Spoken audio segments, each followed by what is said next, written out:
आता आपण पोळी बनवूया, छान पोळ्या आणि भाकरी बनवून थापूया भेंडीच्या भाजीसोबत. सो त्याच्यासाठी मी ऑलरेडी कणिक मळून ठेवली आहे भाकरीची आणि पोळीची. ॲक्च्युली माझ्या हस्बंडला पोळ्या लागतात आणि मी भाकर खाते.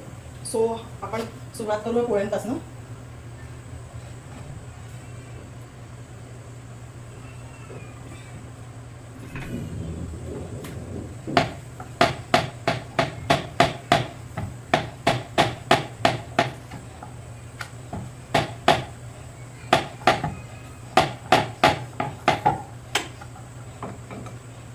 ते छानपैकी बनवलेलं आहे, त्याला मी टाकलं तव्यावर.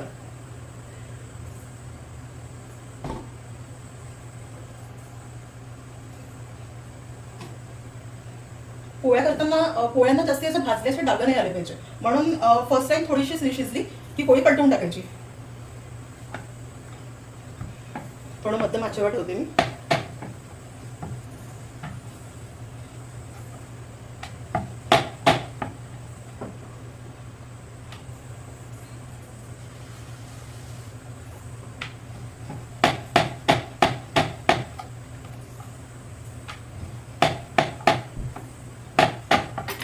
ती थोडीशी शिजलेली आहे, त्याला थोडी अर्धी कच्ची जेव्हा असते तेव्हा तिला पलटून टाकायची. आता फुल आचेवर दुसरी साईड शेकायची.